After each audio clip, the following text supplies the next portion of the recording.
Welcome to the Software Process and Measurement Cast number 773. I'm Tom Quigley, your host. Today, we feature our essay on why, as professionals, we should strive to grow a little every day. I overheard a team lead complaining that their team did not need to do a retrospective and that they were darn near perfect. The comment hurt my heart. We discuss why. We also have a visit from Jon M. Quigley, who brings his Alpha and Omega of product development column to the podcast. Jon and I use the metaphor of learning to play a new bass guitar to talk about learning technology.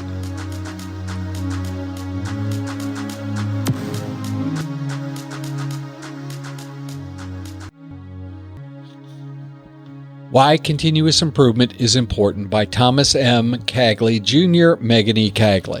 I overheard a team lead complaining that their team did not need to do a retrospective. They were darn near perfect. The inference was that their time would be better spent doing rather than reflecting and thinking. Fixed mindsets are foreign to the philosophy of agile and quality. The comment hurt my heart. Continuous improvement is at the heart of the Software Process and Measurement Cast blog and podcast. My personal philosophy has been influenced by the quality movement of the 1980s, by thinkers such as W. Edward Demings, Joseph Juran, and others. At the end of each Software Process and Measurement podcast, I ask, if process improvement is a never-ending journey, why do so many people ask, are we there yet? I'm not the only person to embrace continuous improvement and growth. In a recent interview with Mikhail Gardner and Brian Hackerson for an upcoming podcast on Agile Best Self, Brian suggested a philosophy that asked, could I be a little better than I was in the last iteration?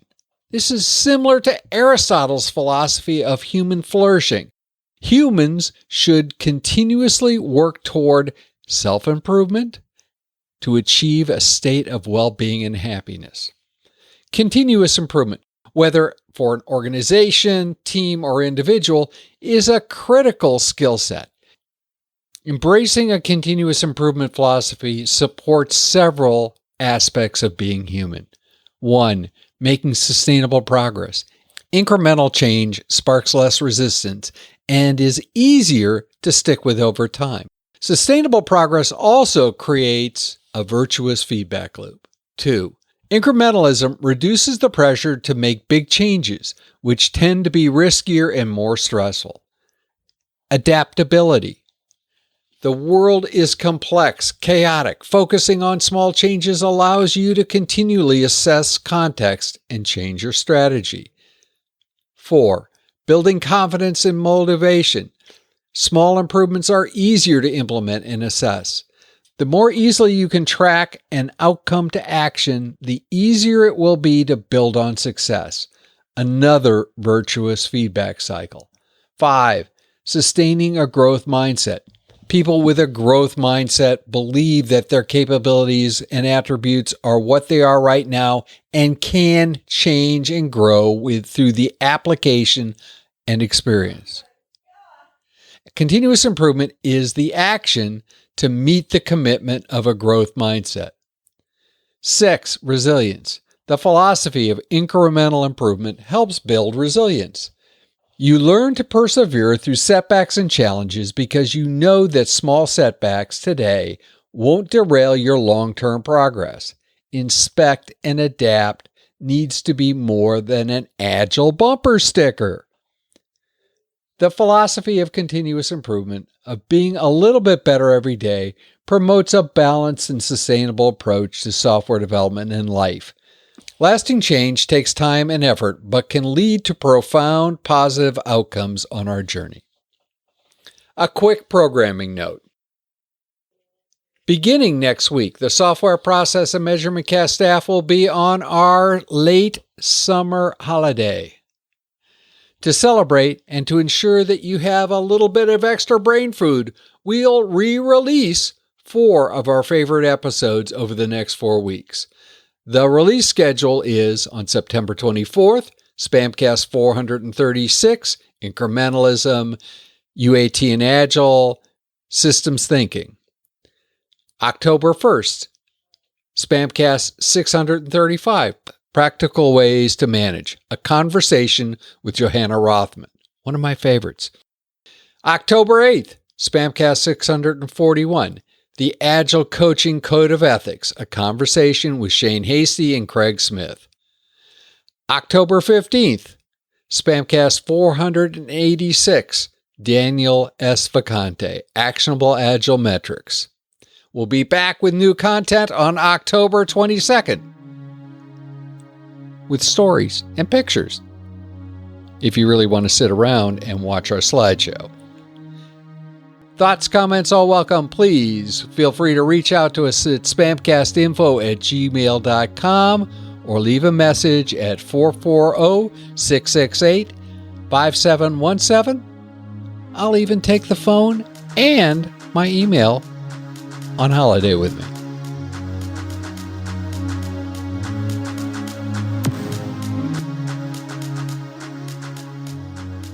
John Quigley, welcome to the Software Process and Measurement Cast. I so want to ham it up and say, "Sup, yo," or something like that. Well, you just did. Yeah, I just did. It's always a pleasure to be here. My professional voice. It's always a pleasure to be here. No, it's fun to be here, Tom. Yes. And I got enough bass. There's one behind you. Yes, there is one behind me. That's my new favorite. That's the new one. And for some reason or other, I have been neglecting the other two, and I feel a little bad about that. Before we jump in, how many basses do you have? I have three. I have a Fender from the 70s, a Kramer, which is a Gibson bass from the 80s, and then this brand new Jackson over here, which I really like. It plays smooth. They all have different voices. I like the different voices. I learned on the 70s Fender, and nothing makes the house shake like a Fender. So you learned by going to a seminar and watching a lecture and having somebody, lecture on how to play a bass, right? Mostly no. I did watch some things on PBS. So about a very large percentage no, but not exactly no. I didn't go to a seminar. I also had a VHS tape of Iron Maiden's Live After Death. And I can't count how many times I would pause and go through slow, step by step, frame by frame, watching the hand movements so I could try to mimic them. Steve Harris, the bass player. That's where I learned to play a few of their songs. Okay. So you're all self-taught. Yeah, I call myself a mimic. I wouldn't call myself a musician. Musicians are really cool. They can fabricate stuff. I'm not so good at the fabricating part. I don't feel comfortable doing it. But if somebody else can play it and put it down or do it in front of me, I can certainly steal it or try to steal it. Okay, try. So it's not like just copying down a number of lines of code and executing it. No. Human beings don't learn by plugging in a module. Not yet. I guess Elon Musk actually is got a large investment. One of his companies is a firm that is working on cyber implants for people. Yeah, I've seen some benefits of those on, maybe on LinkedIn. You've seen that where people are walking more or less that were never walking. But I've gone to their site. That's not what they're up to. Okay. But yeah, no. So there are some benefits, but at least at this point, we can't take a USB port or something and shove it in there. How do people learn? How would you teach somebody a specific technology? Because it isn't like playing the bass just like a specific technology? Yeah, it's learning something you probably don't know when you first pick one up. You might know some things about tones and the physics of vibration, maybe, but it's not exactly that. And it's also not exactly, you don't just watch somebody play something once and then you, with great fidelity, replicate that. At least I don't. Right? You have to do something with the interface with the technology, or in this case, the bass. You pick it up, you feel how it fits. Where does it need to be in relation to your body? For example, I play kind of low and on the hip. I went to a concert with my wife on Friday night. It was an AC/DC mimic band. And they were really good, but the bass player played what I used to call his bass up around his neck like a pork chop. So he found that that's the best place for him to play. I don't like that. I don't like the look of that. And I feel like I'm cramped all up under my chin with my bass so close to my I think neck. my arms would get real tired. Yeah, you got to keep your elbow bent. I kind of prefer it to be a little lower than that. So, and that's something you discover by trial and error or playing. I started off with a pick. I loved a pick. I could conceive no way that my fingers would be able to do as well as a pick when I first started playing. And then I was trying to play things that were really fast. Now, there's a time to play with a pick for sure. It sounds different than your fingers striking the string. It gives you a whole different sound. If you want that sound, you're going to have to play with a pick. So, but I was trying to learn something quicker, and I'm having a hard time doing it with a pick. So I tried playing with my fingers, and it wasn't long after I started playing with my fingers that my preference now is to play with my fingers. In fact, I found that pick from the olden days is a big, heavy blue one because I played with heavy gauge strings, especially back then. A big, thick pick. I found that thing from the old days. All the writing's worn off. The edges are dug in. It's just awful. So if we think about this, though, from the point of view of the business world, and obviously there are some businesses where playing a bass guitar is an important component of that. Generally, yes. If you're writing software, the bass is probably not one of the tools that you will use. But how do we teach people specific technologies? Well, first of all, the company or the project or the entity, whatever that is got to provide make that a priority, right? I have to give somebody the time and space to be able to do this. I can't hand you the bass and say, now go play me some, I don't know, Billy Sheehan something off of Eat 'Em and Smile. There's no way. That's not even a practical. And then the person that's trying to learn this stuff has got to have it prioritized with them as well. We have to have some kind of agreement that this is what you want to do, and I'm going to give you, and this is what the company needs you to do. I'm going to give you the space to do it. And then, self-study is helpful, guided practice and coaching. In fact, when I teach a class, we were talking about this earlier. Guided practice? Yes. Yeah. When we were talking about guided practice, I'll start with the first thing is I would demonstrate the thing.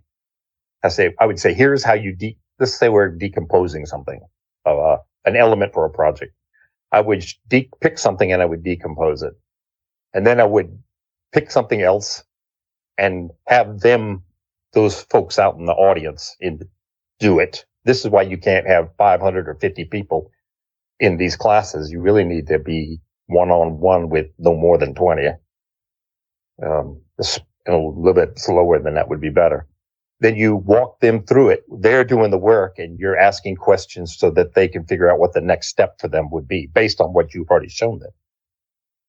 And then the last thing you do is you let them solo it looking over their shoulder. How do you do that? I mean, let's face it. Most organizations have decided that they're not going to have in-house classic training where you get 20 people together in a room and you have a person walking around teaching. They'll give them a half a dozen YouTube videos and maybe a book, and maybe that's all tied together in a course.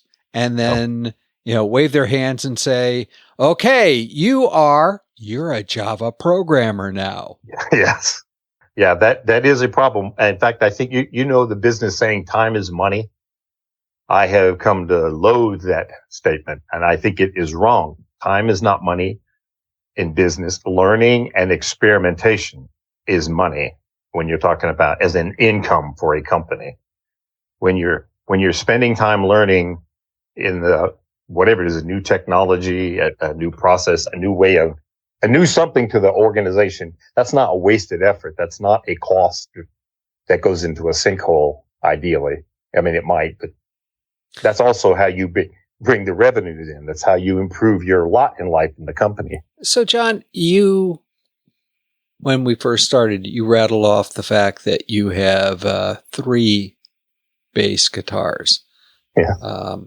and one of them is new.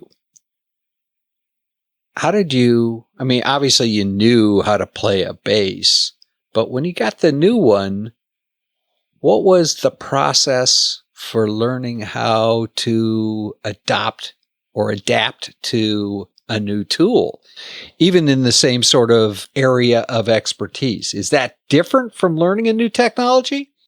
I think in this case it's incremental for this bass. There were a lot of things different. It's got active pickups. None of the other two do. So it has a different sound altogether, and to figure out how to harness that sound it takes a little bit of time. As in, I have how I want it to sound in my mind, or I have a template. I hear something in a particular song, and now I need to figure out how to replicate that. What do I need to set the pickups? Things like that. I bought this one specifically for two reasons, one of which this is going to be embarrassing, but it's not going to be the first time I've been embarrassed on your show, so that'd be fine. The first one was I needed a 2-octave neck, and my other basses are like 1.5 octaves, not 2+ octave. I wanted to play some Blue Oyster Cult that went goes way up next to the body of the bass, like fret 28 or something like that. And I don't have a fret 28 on my other basses. Which Blue Oyster Cult song was that? Oh my God. Which one was it? Godzilla, I think. Go Godzilla. Godzilla. Yes. BOC was one of my favorite bands. I think I've actually seen them a few times back in the day when it was the back in the day. But okay, so I saw them once in Fayetteville back in the day also. Okay. So this is incremental. Is the process for learning any different? No, I still had some priorities. I needed to prioritize what it is I need to master on this thing besides the additional frets. Fortunately, this one also has the action, which is the distance from the fret to the neck to the string, is a lot softer. And I'm used to playing with heavier strings and a lot more space between those. So I fret. The other two take a lot of effort to fret. This one does not. So I have to play it differently. I have to get conditioned, and there's no need for me to overdrive the string into the fretboard, for example. And that's something I had to learn. I went and visited it a bunch of times before I actually bought it. It's not the thing. I didn't walk in there and go, "This is the one." I went in there and said, "I like how this plays. It's pretty smooth, and it's got 2 octaves, and man, does it boom when I put the active pickup on." So it's experimenting. That's the other part, right? I prioritized some things, and I experimented with it even before I purchased this thing. Now here's where the dumb part happened. Well, the embarrassing part. I bought a new bass because I wanted to add a tremolo system to it. The other two don't have it, and they're classic basses. I don't want to mess them up, right? Not that I'm going to resale them, but it's like taking a Corvette, like a 60-something Corvette, and hanging goofy stuff off of it. I don't really want to do that to a 60-something Corvette. And why is this embarrassing? Oh, here's the embarrassing part. So I bought the bass. Yeah, I bought the bass thinking I'm going to put a tremolo system on it. I take it to I forget what you call the people who do the luthier. I took it to the luthier and I said, "I'd like to put a Kayla tremolo system on this thing." And they looked at the back and they said, because it has active pickups, there's insufficient wood on the front, the thickness of the body, to put a tremolo system on it. So no, we're not going to do it. We feel like it would degrade the integrity of the bass. And I'm like, oh. Yeah. So do you have a tremolo on any of the other two now that you didn't want to mess up? No, gives me the reason to buy a fourth one. I get it. So Jon, how would people continue the conversation about learning? Reach me on LinkedIn at Jon Quigley, Jon M Quigley on LinkedIn, or send me email, john.quigley@valuetransform.com. Those would be good ways. Okay. I'll have that in the show notes. So Jon, as usual, we start in one direction and it all ties back together at some point. Well, my notes are, because we know we're going to talk about a little bit. We kick some ideas around, and I put some notes off to the side to kind of, because when we first started talking about it, I had a rush of something. I put that down on paper or in a Word doc so that when we sit down and talk, it's not totally blind. But these notes have almost nothing to do with what we just talked about. So We'll get back to them. We always do. It's fine. I mean, I like the way this went, so I'm okay.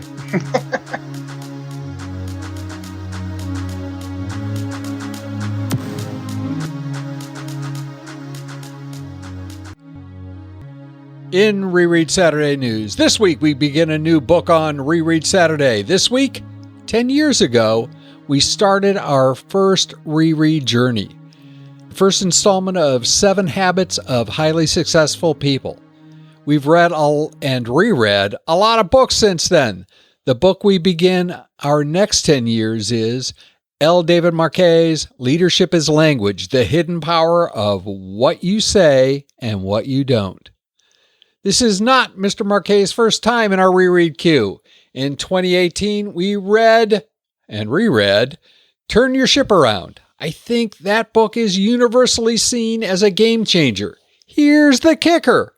I think Leadership is Language is more important and useful on a day-to-day basis. I can't tell you how many times I've used ideas from the book in the short time I've owned it. Buy a copy of Leadership is Language, link in the show notes, and read along. Links in the show notes to this week's first installment, Logistics, Forward, and Introduction. In the next Software Process and Measurement Cast, the SPaMCAST 774 will feature a re-release of SPaMCAST 436. We are on our annual holiday and we'll be back with new programs on October 22nd.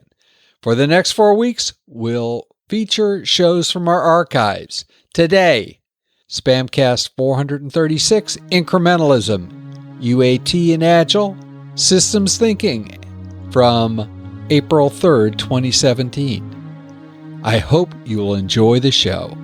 If process improvement is a never-ending journey, why do so many people ask, are we there yet?